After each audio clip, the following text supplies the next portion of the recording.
சொந்த வீடு அப்படிங்கிற ஒரு விஷயம் எல்லாருக்குமே ஒரு மிகப்பெரிய ஒரு கனவு.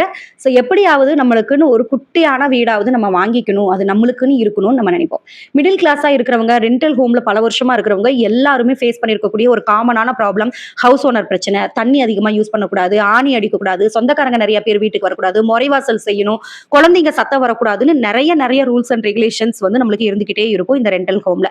ஸோ அந்த எண்ட் ஆஃப் த டே வந்து நம்ம நைட்டு வந்து தூங்க போகும்போது எல்லாரும் நினைக்கக்கூடிய ஒரு காமனான விஷயம், நமக்குன்னு ஒரு குட்டி இடம், அது ஒரு குட்டி வீடு, அது எந்த ஒரு ரெஸ்ட்ரிக்ஷனுமே இல்லாம, யாருடைய தொந்தரவும் இல்லாம நம்ம நிம்மதியா இருக்கணும், நம்ம எப்ப அத வாங்கலாம் அப்படிங்கிற மாதிரியான ஒரு எண்ணங்களும் ஏக்கங்களும் எல்லாருடைய லைஃப்லயுமே இருந்திருக்கும். அப்படி இப்ப ரீசன்ட் டேஸா ஒரு மூவி வந்து ரிலீஸ் ஆயிருக்கு. அந்த மூவிய பத்தி தான் இந்த வீடியோல நம்ம பத்தி பேச போறோம்.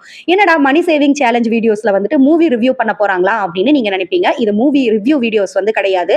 அந்த மூவில பெரும்பான்மையான பகுதி பினான்சியல் மேனேஜ்மெண்ட்டை பத்தி வந்து பேசப்பட்டிருக்கு. அதுவும் மிடில் கிளாஸ் எங்கெல்லாம் சஃபர் ஆகுறாங்க அப்படிங்கறத பத்தி பேசப்பட்டிருக்கு. சோ அதுல இருந்து நம்ம என்னென்ன மாதிரியான பினான்சியல் டிப்ஸ் வந்து நம்மளுக்கு கிடைக்கும் அப்படிங்கிற விஷயங்களை தான் நான் இன்னைக்கு கேதர் பண்ணி உங்களுக்கு கொண்டு வந்திருக்கேன். இந்த மாதிரி நிறைய டிப்ஸ் அண்ட் ட்ரிக்ஸ் வந்துட்டு ஆல்ரெடி நம்மளுடைய வீடியோஸ்லயும் நம்ம வந்து போஸ்ட் பண்ணியிருக்கோம். சோ அதே ஒரு விஷயம் நம்ம ரியலா வந்துட்டு ஒரு மூவில நம்ம பார்க்கிறோம் அப்படிங்கும்போது இன்னும் நிறைய பேருக்கு ஹெல்ப் பண்ணும். மெயினா வீடு வந்து வாங்கணும் அல்லது கட்டணும்னு நினைக்கக்கூடியவங்களுக்கு இது ஹெல்ப் பண்ணும் அப்படிங்கிறதுக்காக தான் இதை நான் வந்து எடுத்துட்டு வந்திருக்கேன். அந்த மூவி வந்து 3 BHK. சோ இந்த மூவில நான் அந்த கதாபாத்திரங்கள் எப்படி இருக்கு, ஃபைனலா வந்து கிளைமேக்ஸ் எப்படி இருக்கு, என்ன பிளஸ் என்ன மைனஸ் அதை பத்தி எல்லாம் நம்ம பேசாம அதுல பேசப்பட்டிருக்கிற பினான்சியல் போர்ஷன்ஸை மட்டும் நம்ம எடுத்து அதுல இருக்கக்கூடிய மேஜரான பிளஸஸை மட்டுமே வந்து நம்ம பேச போறோம். அண்ட் அந்த மூவில எனக்கு ஒரு ஸ்பெஷல் கேரக்டர் ரொம்ப ரொம்ப ரொம்ப வந்து எனக்கு பிடிச்சிருந்தது. அது ஏன், அது யாரு அப்படிங்கறத இந்த வீடியோடைய எண்ட்ல உங்களுக்கு நான் சொல்றேன். ஸோ ஃபர்ஸ்ட் ஆஃப் ஆல் அவங்களுக்கு இந்த மூவினுடைய கான்செப்ட் என்ன அப்படின்னா, ஒரு மிடில் கிளாஸ் ஃபேமிலி, ஒரு 4 மெம்பர் வந்து இருக்காங்கன்னு வச்சுக்கோங்க. ஒரு அம்மா, அப்பா, ஒரு பொண்ணு, ஒரு பையன், இந்த ஒரு ஃபேமிலி. ஸோ அவங்களுடைய சின்ன வயசுல இருந்தே ஒரு டார்கெட் என்னவா இருக்குன்னா, நம்மளுக்குன்னு ஒரு சொந்த வீடு வாங்கணும்னு நினைக்கிறாங்க. அதுக்கு ஒரு ரெண்டல்ல தான் வந்து அவங்க இருந்துட்டு இருக்காங்க.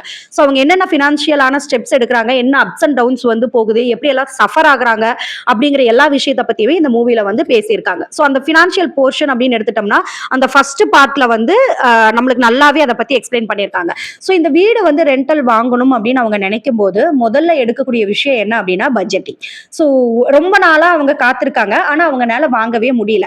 அந்த வாங்க முடியல அப்படிங்கிறதுனால எல்லா ஃபேமிலியா உட்கார்ந்து ஒரு முடிவு வந்து எடுக்கிறாங்க, என்ன பண்ணலாம் அப்படின்னு சொல்லிட்டு. அப்போ பட்ஜெட்டிங்கிற ஒரு விஷயம் ஒருத்தர் வந்து கொண்டு வராங்க. ஸோ உங்ககிட்ட இருக்கக்கூடிய சேவிங்ஸ் அமௌண்ட் என்ன அப்படின்னு கேட்கறாங்க. ஸோ ஃபர்ஸ்ட்ல ஸ்டார்டிங்ல இருந்து இவ்வளவு வருஷமும் அவங்க சேர்த்து வச்ச தொகை ஒரு குறிப்பிட்ட தொகை வந்து இருக்கு, அவங்க கையில சேமிப்பா இருக்கு. இப்போ அடுத்த கட்டம், வாங்க போற வீடு எவ்வளவு பட்ஜெட்டுக்குள்ள வந்து வாங்கலாம் அப்படிங்கறத பிக்ஸ் பண்றாங்க. ஸோ ஒரு பட்ஜெட் அமௌண்ட் வந்து பிக்ஸ் பண்ணிக்கிறாங்க. ஸோ அந்த பட்ஜெட் அமௌண்ட்ல இருந்து அவங்க கையில இருக்கக்கூடிய சேவிங்ஸ் அமௌண்ட்டை மைனஸ் பண்ணிடுறாங்க. பேலன்ஸ் எவ்வளோ அமௌண்ட் நம்மளுக்கு தேவைப்படுது அப்படிங்கறத அவங்க கால்குலேட் பண்றாங்க. ஸோ தேவை அப்படிங்கிற ஒரு விஷயம், அமௌண்ட் ஒரு குறிப்பிட்ட அமௌண்ட் வந்து வந்துருது. ஒரு 2.5 லட்சம் வருதுன்னு வச்சுக்கோங்களேன், ஒரு அமௌண்ட் வந்து வந்துருது.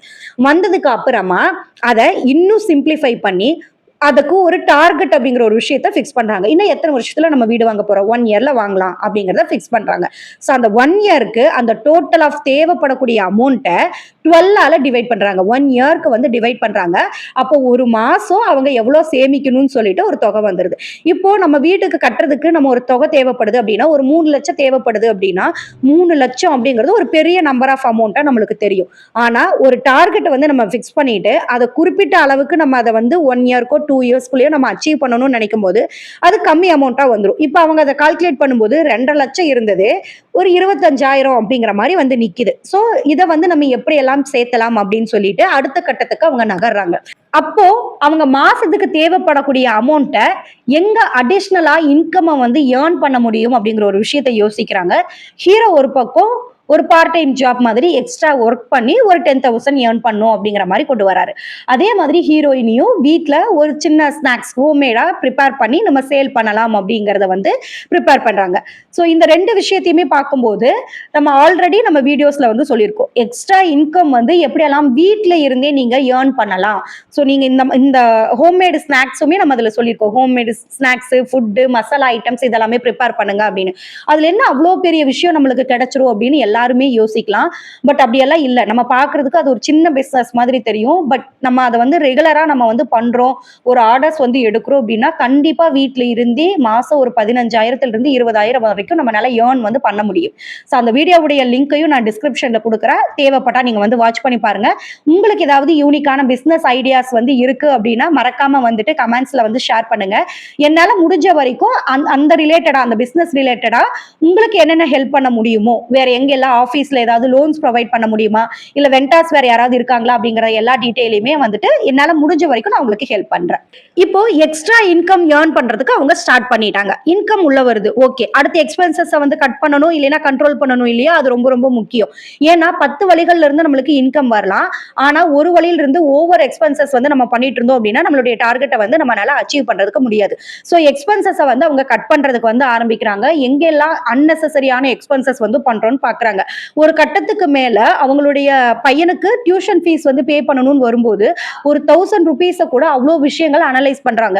சோ பட்ஜெட்ல அடி வாங்கும். 1000 ரூபீஸ் நம்ம எக்ஸ்ட்ரா பே பண்ண வேண்டியதா வரும் அப்படின்னு சொல்லிட்டு. அதுக்கும் சில ஆல்டர்னேட்டிவ் ஆக்ஷன்ஸ் வந்து எடுக்கிறாங்க. பட் அது கை கொடுக்காததுனால மறுபடியும் அந்த பேமெண்ட் வந்து பண்ற மாதிரி இருக்கு.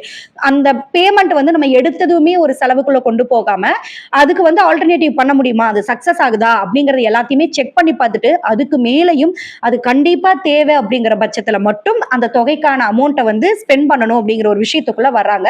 சோ எக்ஸ்பென்சஸ்ல கண்டிப்பா கண்ட்ரோல்டா இருக்காங்க அவங்க. அண்ட் நிறைய விஷயங்களை அவங்க வந்து சாக்ரிஃபைஸ் பண்றதுக்கு தயாரா இருக்காங்க. ஏன் அப்படின்னா அந்த ரெண்டல் ஹோம்ல இருந்து எப்படியாவது நம்ம ஓன் ஹவுஸ்க்கு மூவ் ஆகணும் அப்படிங்கிறதுனால. ரெண்டல் ஹோம்ல நிறைய நிறைய ஃபெசிலிட்டிஸ் வந்து கம்மியா தான் இருக்கு. ரூம்ஸ் வந்து சின்னதா தான் இருக்கு. ஓனர்ஸ் வந்து பிரச்சனை இருக்காங்க. அண்ட் பழைய பில்டிங்கா வந்து இருக்கு. நல்ல ஒரு நீட்டான வீடு இல்ல. இப்படி நிறைய விஷயங்கள் இருக்கு. அதை எல்லாத்தையுமே அவங்க சாக்ரிஃபைஸ் பண்ணி அட்ஜஸ்ட் பண்ணி வீடு வந்து வெளிச்சம் இல்லாத இடங்கள் எல்லாம் கூட ரொம்ப ரொம்ப அட்ஜஸ்ட் பண்ணி தான் இருக்காங்க. இன்னும் கொஞ்ச நாள் தானே, அதுக்கப்புறம் நம்ம நல்லா நினைச்ச மாதிரி ஒரு சொந்த வீடு வாங்கலாம் அப்படின்னு சொல்லிட்டு முடிஞ்ச வரைக்கும் உங்களுடைய ரெண்டல் ஹோம்ல ஏதாவது அட்ஜஸ்ட்மெண்ட் வந்து பண்ண முடியுமான்னு பாருங்க. நம்ம வந்து மெயின்ல இருப்போம், ஒரு 5,000 6,000 வாடகைக்கு இருப்போம். அதுவே இன்னொரு ஒரு 2-3 கிலோமீட்டர்ஸ் உள்ள நம்ம தள்ளி வந்து நம்ம போறோம், கொஞ்சம் அவுட்டர்ல இருக்கோம் அப்படின்னா கண்டிப்பா ஒரு 3,000 4,000க்குள்ள வந்து வாடகைக்கு வந்து நம்ம பார்க்க முடியும். அப்படி எங்கெல்லாம் உங்களால வந்து கண்ட்ரோல்டா இருக்க முடியும், சில விஷயங்களை அட்ஜஸ்ட் பண்ணி நம்ம கொண்டு போக முடியுங்கிறத பாருங்க. பார்த்துட்டு அந்த அமௌண்ட்டை எப்படியாவது உங்களுடைய சொந்த வீடு வாங்கணும்னு நினைச்சு சேவ் பண்ணக்கூடிய அந்த விஷயங்களுக்கு வந்து சேவ் பண்றதுக்கு ட்ரை பண்ணுங்க. ஒரு கோல் அப்படிங்கிற ஒரு விஷயத்த ஃபிக்ஸ் வந்து பண்ணிக்கிட்டாங்க அவங்க. நம்மளுக்கு வந்து ஒரு கோல் இருக்கணும். எந்த ஒரு விஷயம் வந்து நீங்க ஸ்டார்ட் பண்றதா இருந்தாலும் ஒரு கோல் அப்படிங்கிற ஒரு விஷயம் வந்து கண்டிப்பா இருக்கணும். இது ஒரு வீடு வாங்குறதுக்கு மட்டும் இல்ல. நீங்க ஒரு பிசினஸ் ஸ்டார்ட் பண்றீங்க அப்படின்னாலும் உங்களுக்கு ஒரு கோல் இருக்கணும். என்ன பிசினஸ் பண்ண போறோம், எவ்வளவு பட்ஜெட்ல நம்ம பண்ண போறோம், நம்ம கையில எவ்வளவு இருக்கு, ஸோ எந்த லெவலுக்கு நம்ம அதை எடுத்துட்டு போகணும் அப்படிங்கிற ஒரு கோல் இருக்கணும். அந்த கோல் செட்டிங்கை வந்து நீங்க ஃபிக்ஸ் பண்ணிட்டீங்க அப்படின்னு சொன்னா அதுக்கு அடுத்த மூவ்ஸை நம்ம ஸ்டார்ட் பண்ணும்போது அது சக்சஸுக்கு நேரம் நம்மளால கொண்டு போறதுக்கு முடியும். அதே மாதிரி ஒரு கோல், அதுதான் அவங்களுடைய ஃபேமிலிக்கு ஒரே ஒரு கோல் என்னன்னா எப்படியாவது ஒரு சொந்த வீடு வாங்கணும். அதுல இருந்து அவங்க வந்து மற்ற விஷயங்களை நம்ம யோசிக்கவே இல்லை. நம்மளுக்கு என்ன தோணும், ஒரு வீடு வாங்கணும், அந்த வீடு இப்படியெல்லாம் நம்ம கட்டணும், அதுக்குள்ள ஒரு 2 வீலர் வாங்கணும், இல்ல கார் வாங்கணும், குழந்தைங்களை ஸ்கூல்ல வந்து நம்ம படிக்க வைக்கணும்னு நிறைய கோல்ஸ் வந்து நம்ம செட் பண்ணி வச்சுட்டு எல்லாத்துக்குமே ஒரு போர்ஷன்ஸை வந்து நம்ம கொஞ்சம் கொஞ்சம் அமௌண்ட்டை வந்து சேவிங்ஸ் பண்ணுவோம். அதை நோக்கி இதுல கொஞ்ச நாள் ஓடுவோம், அடுத்து இதுல கொஞ்ச நாள் ஓடுவோம் அப்படிங்கிற மாதிரி விஷயங்கள் வந்து நம்மளுக்கு போகும். பட் அது இல்லாம நம்மளுக்கு ஒரே ஒரு ஃபோக்கஸ், எது நம்மளுக்கு மெயின் அப்படிங்கறத யோசிங்க. அந்த மெயினுக்கு மட்டுமே ஃபோக்கஸ் பண்ணி எப்பவுமே ஓடிட்டு இருங்க. அந்த மெயின் கோலை என்னைக்குமே வந்து விட்டுறாதீங்க.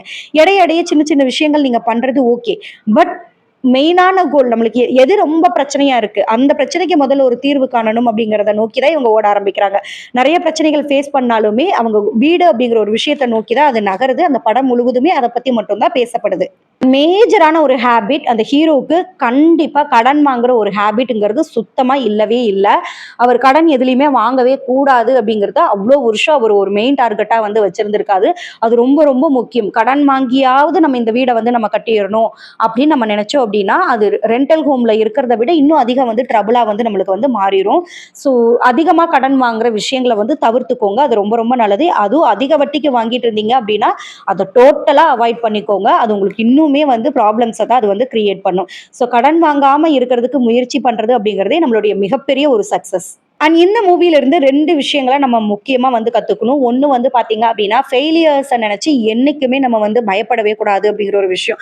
ஸோ நம்ம எடுக்கக்கூடிய ஒரு ஒரு சின்ன சின்ன ஸ்டெப்ஸ் கூட எல்லாமே எடுத்ததும் சக்சஸ் ஆகும் அப்படின்னு நம்ம சொல்ல முடியாது. நிறைய விஷயங்கள்ல ஃபெயிலியர் ஆகும், தடுமாறுவோம், கீழ விழுவோம், அவமானப்படுவோம். ஆனா, நம்ம அதிலிருந்து எப்படியாவது எந்திரிச்சு அத ரீஸ்டார்ட் பண்ணி நம்ம ஓட ஆரம்பிக்கிறதுல தான் நம்மளுடைய சக்சஸ் இருக்கு. தோத்துருவோமோன்னு பயந்துட்டு நம்ம உட்கார்ந்து இருக்கிறத விட, நம்ம எந்திரிச்சு ஓட ஆரம்பிக்கலாம். வந்தா வரட்டும், இல்லைன்னா பார்த்துக்கலாம் அப்படிங்கிற ஒரு மைண்ட் செட் வந்துருச்சு அப்படின்னாவே, அதுதான் நம்மளுடைய சக்சஸ்க்கு ஃபர்ஸ்ட் ஸ்டெப். நம்ம வந்து லோன் வாங்குறோம், வெளியில இருந்து எடுக்கிறோம், ஜுவல் வந்து விக்கலாம். இல்ல நம்ம வேற ஏதாவது இந்த சேவிங்ஸ கொண்டு போய் நம்ம ஒரு லேண்ட்ல வந்து போடலாம். லேண்ட் வாங்கிட்டு எப்படியாவது நம்ம வந்து வீடு வந்து கட்டுறதுக்கு பார்க்கலாம். ஃபர்ஸ்ட் ஸ்டெப் நம்ம எடுத்து வைப்போம் அப்படின்னு நினைக்கும்போது, ஏதாவது ஏமாந்துருவோமோ, லேண்ட் வந்து தப்பான இடத்துல வாங்கிருவோமா, வீடு கட்டி முடிச்சுருவோமா, பாதியிலேயே நின்றுமா, யாராவது ஏமாத்திருவாங்களான்னு நம்ம அந்த பயத்திலேயே நம்ம ஓடிட்டு இருந்தோம் அப்படின்னா, நிச்சயமா நம்மனால அது வந்து ஒரு காலம் பண்ண முடியாது. பட் அதுக்கு பதிலா ஒரு சின்ன சின்ன ஆக்ஷன்ஸ் வந்து எடுங்க. கான்ஃபிடென்ட்டா எடுங்க. அந்த பயம் இல்லாம எடுக்கிறோம் அப்படின்னா, கண்டிப்பா அது சக்சஸ் அப்படிங்கிறது கிடைக்கும். அண்ட் புடிச்ச விஷயங்களுக்காக நம்ம பண்ணணும். அதாவது அந்த வீடுங்கிறது நம்மளுடைய ஒரு கனவா இருக்கணும், நமக்கான ஏக்கமா இருக்கணும். மத்தவங்க வந்து சொல்றாங்க அப்படிங்கிறதுக்காக நம்ம ஃபோர்ஸ் பண்ணி நம்ம நகர்த்தணும் அப்படின்னா, அது வந்து ரொம்ப ரொம்ப ப்ரெஷரா வந்து நம்மளுக்கு வந்து போயிரும். அந்த மிஸ்டேக்ஸ் வந்து பண்ணிறாதீங்க. அண்ட் ஹோம் லோன்ஸ்ல ரொம்ப ரொம்ப கேர்ஃபுல்லா வந்து இருங்க. அது ரொம்ப உங்களுக்கு ப்ரெஷர் குடுக்குற மாதிரி வந்து கொண்டு போயிறாதீங்க. ஆ, நம்மளுக்கு பிடிக்காத ஒரு வேலையில நம்ம தொடர்ந்து செய்யற மாதிரி இருக்கும். ஏன்னா நம்ம வந்து லோன்ஸ் அண்ட் இஎம்ஐஸ்ல லாக் ஆயிட்டோம். நம்மளுக்கு இந்த வேலை பிடிக்குதோ பிடிக்கலையோ, திட்டுறாங்களோ இல்லையோ அப்படின்னு சொல்லி நம்ம கண்டிப்பா அதுல வந்து இருந்துதான் ஆகணும். இந்த வேலையை வந்து விட முடியாதுங்கிற ஒரு சுச்சுவேஷன்ஸ்க்கு வந்து நம்ம வந்துருவோம். இன்கேஸ் நம்மளுக்கு அந்த வேலை பிடிக்கல, வெளியில வர்றோம் அப்படின்னாலுமே அது நம்மளால முடியாது. அண்ட் அங்க இருக்கிறவங்களுக்குமே நம்மளுடைய கமிட்மெண்ட்ஸ் வந்து தெரிய ஆரம்பிச்சிருச்சு அப்படின்னா நம்மளை ரொம்ப அவமானப்படுத்துவாங்க. எப்படி இவன் இந்த வேலையை விட்டு போக மாட்டான், இவனுக்கு இவ்வளவு கமிட்மெண்ட்ஸ் இருக்கு, நம்ம சொன்னா அவன் செஞ்சுதான் ஆகணும் அப்படிங்கிற மாதிரியா நம்மளை வந்து ட்ரீட் பண்றதுக்கும் வந்து ஆரம்பிச்சிருவாங்க.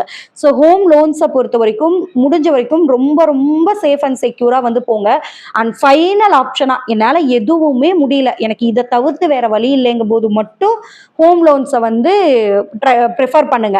அண்ட் அதே மாதிரி செகண்டா ஒரு ஜாப் அப்படிங்கிறத வந்து கையில எப்பவுமே வச்சுக்கோங்க. ஒரு செகண்ட் இன்கம் கிரியேட் பண்ணிட்டு அந்த லோன் விஷயங்களுக்கு வந்து மூவ் ஆன் வந்து ஆகுங்க. ஒரே ஒரு வேலை தான் இருக்கு, ஒரே ஒரு இன்கம் சோர்ஸ் தான் இருக்கு அப்படின்னா, சப்போஸ் அது இல்லாத சூழ்நிலைகள்ல லோன்ஸ் அண்ட் இஎம்ஐஸ்க்கு நம்ம என்ன அடிஷ்னலா ஆப்ஷன்ஸ் வச்சிருக்கோம், சேவிங்ஸ் எவ்வளோ இருக்கு அப்படிங்கிறது எல்லாத்தையுமே ஒன்ஸ் வந்து பார்த்துட்டு நீங்க வந்து லோன்ஸ் அப்படிங்கிறது எடுக்கிறது ரொம்ப ரொம்ப ஒரு பெட்டரான ஒரு விஷயம். அண்ட் இதுல 2 மேஜரான மிஸ்டேக்ஸும் நான் வந்து பார்க்குறேன். அண்ட் ஃபினான்ஷியலா ஸோ இது எல்லாமே ப்ளஸ். ஓகேங்களா? பட்ஜெட்டிங் அவங்க போடுறது, அடிஷ்னலாக இன்கம் வந்து ஏர்ன் பண்ணுறது, அண்ட் எக்ஸ்பென்சஸை வந்து கட் பண்ணுறது, ஒரு கோல் வந்து அவங்க செட் பண்ணியிருக்கிறது, அந்த ஒரு கோல் மட்டுமே நோக்கி அவங்க ஓடுறது, பயப்படாமல் அடுத்தடுத்த விஷயங்கள் செய்யணும்னு நினைக்கிறது, ஹோம் லோன்ஸில் சிக்கக்கூடாதுன்னு நினைக்கிறது, இது எல்லாமே அவங்களுடைய ப்ளஸ். மேஜரான 2 மிஸ்டேக்ஸ் வந்து என்ன அப்படின்னா, ஒண்ணு, அவங்க வந்து பல வருஷம் வந்து அந்த வீடு வந்து வாங்கணும்னு நினைப்பாங்க, வீடு கட்டணும்னு நினைப்பாங்க. ஆனா அவங்க பார்த்த ஒரு ஒரு இடமுமே ஒரு 8 வருஷம் 10 வருஷத்துக்குள்ள அது வந்து வேற லெவல்ல வந்து டெவலப் ஆயிருக்கும். திரும்பி அந்த இடத்த போய் நம்ம பார்க்கும்போது நம்மளால அந்த இடம் வாங்க முடியாத அளவுக்கு அவங்க உயர்ந்திருக்கும். ஸோ நிறைய ரீசன்ஸ் வந்து அவங்களுக்கு இருக்கும். ஸோ சிட்டிக்குள்ள வாங்கணும், இந்த ஏரியால வாங்கணும்னு நினைச்சிருப்பாங்க. பட் அவங்க கிட்ட இருந்த அமௌண்ட்டுக்கு வெளியே அவுட்டர்ல கொஞ்சம் வந்து பார்த்து வாங்கியிருந்தாங்கன்னா கண்டிப்பா நல்ல இடத்துக்கு வந்து வாங்கியிருந்திருக்க முடியும். அவங்க வேணான்னு சொன்ன ஒரு இடம் அந்த 10 இயர்ஸ் அவங்க சேர்த்து அந்த அமௌண்ட் சேர்த்து வச்சு சிட்டிக்குள்ள வாங்கணும்னு நினைக்கிறதுக்குள்ள அந்த அவுட்டர் ஏரியா வந்து வேற லெவல்ல டெவலப்மெண்ட் வந்து ஆயிருந்திருக்கும். ஸோ லேண்ட் அப்படிங்கிற ஒரு விஷயம் எப்ப வந்து டக்குன்னு பீக்ல வரும் அப்படின்னு நம்ம வந்து சொல்லவே முடியாது. லேண்ட் வேல்யூ அப்படிங்கறத பொறுத்த வரைக்கும் நீங்க எவ்வளவு சீக்கிரம் வந்து முடிவு எடுக்கிறீங்க அப்படிங்கறத பொறுத்து இருக்கு. நம்ம வீட்டுக்கு பக்கத்துல ரொம்ப சீப் அண்ட் பெஸ்டா ஒரு அமௌண்ட் கிடைக்குது அப்படின்னு நம்ம வாங்காம விட்டுருப்போம். நம்ம ஃபோக்கஸ் வேற எங்கேயோ இருக்கும். ஆனா இது வந்து கட கட கட கடன்னு ரேட் வந்து இன்க்ரீஸ் ஆயிருக்கும். ஸோ இன்வெஸ்ட்மெண்ட்டா வந்து போடுறவங்களுக்கு ஓகே. பட் நம்ம வந்து ஒரு இடம் வாங்கணும்னு நினைக்கிறவங்களுக்கு அது ரொம்ப ரொம்ப ட்ரபிளான ஒரு விஷயம். நீங்க வந்து யோசிச்சு பாருங்க. எப்பவுமே நம்ம இப்ப வாங்கல அப்படின்னா இன்னொரு 5 இயர்ஸ் கழிச்சு இந்த லேண்டுடைய வேல்யூ எவ்வளவு இன்க்ரீஸ் ஆயிருக்கும். அப்ப நம்ம இன்னும் ஒரு 2 லட்சம் சேர்த்து வைக்கலாம் அப்படின்னு நம்ம நினைக்கிறதுக்குள்ள அந்த லேண்டினுடைய வேல்யூ 4 லட்சம் இன்க்ரீஸ் ஆயிருந்திருக்கும். ஸோ அந்த மிஸ்டேக்ஸை வந்து பண்ணிடாதீங்க. உங்க கையில ஒரு பட்ஜெட் இருக்கு, அந்த பட்ஜெட்டுக்கு ஓரளவுக்கு ஒத்து வர்ற கெப்பாசிட்டியில ஒரு லேண்டோ ஒரு வீடோ கிடைக்குது அப்படின்னா அது இம்மீடியட்டா நம்ம எப்படி வந்து வாங்கலாம் அப்படிங்கறத தான் நீங்க யோசிக்கணும். இன்கேஸ் ஃபியூச்சர்ல நீங்க நல்ல ஒரு ஒரு இன்கம் சோர்ஸும் கெயின் பண்ணிட்டீங்க அண்ட் வேற ஒரு நல்ல ப்ராப்பர்ட்டி வருதுன்னா கூட இந்த ப்ராப்பர்ட்டியை சேல் பண்ணிட்டு கூட நீங்க அங்க வாங்கலாம். பட் அதை வாங்காம பணமா கையில வச்சிருந்தீங்க அப்படின்னா வேஸ்ட். இந்த இந்த படத்துல நான் அதுதான் மிஸ்டேக் பாக்குறேன். மேக்சிமம் ஒருவேளை நீங்க அந்த அவுட்ரா இருந்த இடத்துல இந்த மணியை வந்து அங்க இன்வெஸ்ட் பண்ணி வச்சிருந்தாரு அப்படின்னா இப்ப நல்லா பீக்ல போகும்போது அந்த இடத்த வித்துட்டு ஒரு ஒரு சிட்டிக்குள்ள வந்து அவரால் நல்ல ஒரு இடமா வந்து வாங்கியிருக்க முடியும், ஒரு பிளாட் வந்து பார்த்திருக்க முடியும். ஸோ அந்த மாதிரி என்னெல்லாம் பண்ணலாம் அப்படிங்கிறத வந்து யோசிங்க. 2வது, இந்த ஒரு கோல் மட்டும்தான் நம்மளுடைய லைஃப்னு நினைச்சு டோட்டல் லைஃபையுமே ப்ரெஷர் வந்து பண்ணிக்காதீங்க. அது ரொம்ப பெரிய ஒரு மிஸ்டேக்ஸ். லைஃப்ல ஒரு வீடு, காரு, இன்வெஸ்ட்மெண்ட் அப்படிங்கிற சேவிங்ஸ் எல்லாமே ஒன் ஆஃப் த பார்ட், அவ்வளவுதான். நம்ம லைஃப்ல வாழ்றதுக்கு அது தேவை. அது ஒட்டுமொத்த லைஃபும் அப்படி அதுதான் அப்படின்னு நம்ம நினைச்சோம் அப்படின்னா அது நம்மளுடைய லைஃப்க்கு ரொம்ப ரொம்ப டேஞ்சரா வந்து போயிடும். அந்த மிஸ்டேக்ஸ் வந்து பண்ணிடாதீங்க. அண்ட் இந்த மூவில எனக்கு ரொம்ப ரொம்ப பிடிச்ச ஒரு ஸ்பெஷல் கேரக்டர் இருக்காங்கன்னு சொன்னேன் இல்லையா, அந்த கேரக்டர் யாரு அப்படின்னா அந்த ஹீரோவுடைய பொண்ணு. அவ்வளோ பாசிட்டிவ் ரோல், அவ்வளோ ஒரு பாசிட்டிவ் மைண்ட். எப்பெல்லாம் அந்த ஃபேமிலி சஃபர் ஆகுறாங்க, ஃபினான்ஷியலா டவுன் ஆகுறாங்க, ஃபேமிலியில ஒரு இஷ்யூ வருதோ அப்ப எல்லாமே அந்த பொண்ணு எடுக்கிற முடிவு தான் அவ்வளோ பாசிட்டிவா வந்து கொண்டு போயிருப்பாங்க. லைக் அந்த பொண்ணு அந்த பட்ஜெட்டிங் அப்படிங்கிற ஒரு விஷயத்த கொண்டு வரதே அந்த பொண்ணு தான் கொண்டு வரும். ஈவன் 9th ஸ்டாண்டர்ட் படிக்கும்போறப்பவே அந்த பொண்ணு அதை பத்தி பேசுற மாதிரி அந்த மூவில வந்து காமிச்சிருப்பாங்க. எப்பவுமே சைக்கலாஜிக்கலா அண்ட் சயின்டிபிக்கா சொல்லக்கூடிய ஒரு விஷயம் என்ன அப்படின்னா மெச்சூரிட்டி லெவல் அப்படிங்கிறது வந்து பாய்ஸை விட கேர்ள்ஸுக்கு ரொம்ப இயர்லியரா வந்துரும் அப்படின்னு சொல்லுவாங்க. லைக் விளையாடும் போது கூட நம்ம வந்து என்ன சமைக்கலாம், என்ன பண்ணலாம் அப்படிங்கிற மாதிரியான விஷயங்கள் இருக்கும். வீட்லயே பாருங்க, ஒரு அக்காவோ தங்கச்சியோ இருக்காங்க அப்படின்னா ஃபேமிலி ஒரு விஷயத்த ஒரு பிரச்சனை போயிட்டு இருக்கு அப்படின்னா அதை ரொம்ப சஃபர் ஆகுறவங்களும் அந்த பெண் குழந்தையா தான் இருப்பாங்க. டே அம்மா அப்பாட்ட இதை கேட்காதடா, அம்மா அப்பாவே ரொம்ப கஷ்டப்படுறாங்க அப்படின்னு தான் கூட பிறந்த அண்ணனுக்கோ தம்பிக்கோ வந்து சொல்லக்கூடியவங்களும் இந்த பெண்களா தான் வந்திருப்பாங்க. ஸோ ஒரு ஃபேமிலி பாண்டிங், ஒரு மெச்சூரிட்டி அப்படிங்கிறது பெண்களுக்கு சீக்கிரமாவே வந்துரும் அப்படின்னு சொல்லுவாங்க. ஆனா இப்பெல்லாம் ஒரு 9th ஸ்டாண்டர்ட் படிக்கிற ஒரு பொண்ணை எல்லா விஷயத்திலயுமே இன்வால்வ் பண்றதுங்கிறது அந்த பீரியட்ல வந்து இல்ல. பெரியவங்க பேசுற இடத்துல நீ எதுக்கு இருக்க அப்படிங்கிற மாதிரி தான் இருப்பாங்க. பட் அது எல்லாமே தாண்டி ஒரு பொண்ணு தான் இங்க வந்து ஒரு 9th ஸ்டாண்டர்ட் படிக்கிற ஒரு ஸ்கூல் பொண்ணு ஒரு பட்ஜெட்டிங் வந்து அவங்க அம்மாக்கு சொல்றாங்க. அம்மா அப்பா கிட்ட உட்காந்து பேசுறாங்க. நீங்க என்ன பண்ணிருக்கீங்க, என்ன எவ்வளவு வச்சிருக்கீங்க, எவ்வளவு வீடு பாக்குறீங்க, இதுதான் டார்கெட், இதை நோக்கி ஓடுங்க அப்படின்னு சொல்லி அந்த பொண்ணு சொல்லும். அதுக்கு அடுத்தது ஒரு பினான்சியலா இது வரும்போது அந்த பொண்ணு தான் சாக்ரிஃபைஸ் பண்ணும். ஸோ இல்லை நான் ப்ரைவேட் ஸ்கூல் போகலை, நான் இங்கேயே இருக்கேன், அமௌண்ட் வேஸ்ட் பண்ண வேண்டாம் அப்படிங்கிற ஒரு விஷயத்த வந்து சொல்லுவாங்க. ஸோ ஒரு ஒரு இடத்துலையுமே சஃபர் ஆகும்போது அந்த மூவி பார்க்கும்போது உங்களுக்கு தெரியும், எல்லா இடத்துலையுமே அடுத்த ஒரு பாசிட்டிவ்க்கு தூக்கி விடுறது அந்த பொண்ணுடைய ஒரு ஆட்டிடியூடாக தான் வந்து இருக்கும். பர்சனலி அது வந்து எனக்கு ரொம்ப ரொம்ப கனெக்ட் ஆச்சு. ஏன்னா நம்ம எவ்வளோ விழுந்து போனாலும் எந்திரிக்கிறதுக்கு அப்படிங்கிறது ஒரு பாசிட்டிவ் மைண்ட் இருந்தால் போதும். எந்திரிச்சரணும், ஓட ஆரம்பிக்கணுங்கிற எண்ணம் இருந்தாவே போதும். முடியலைன்னா கூட நம்ம மேலே வந்துருது, ஓடுறதுக்கு வந்து முடியும். நீங்க ஒரு வேலை மூவி பார்த்துருந்தீங்க அப்படின்னா உங்களுக்கு எந்த போர்ஷன் பிடிச்சிருந்தது, எந்த கேரக்டர் பிடிச்சிருந்ததுன்னு மறக்காம கமெண்ட்ஸ்ல வந்து சொல்லுங்க. ஒருவேளை பார்க்கல அப்படின்னா படம் பார்க்கணுங்கிற மைண்ட் செட்டை விட வேற என்ன பினான்சியலா நம்ம கத்துக்க முடியும் அப்படிங்கிற விஷயங்களை கண்டிப்பா மறக்காம வந்து பாருங்க. பார்த்துட்டு நீங்க என்ன கத்துக்கிட்டீங்கிறதையும் என்கிட்ட ஷேர் பண்ணிக்கோங்க.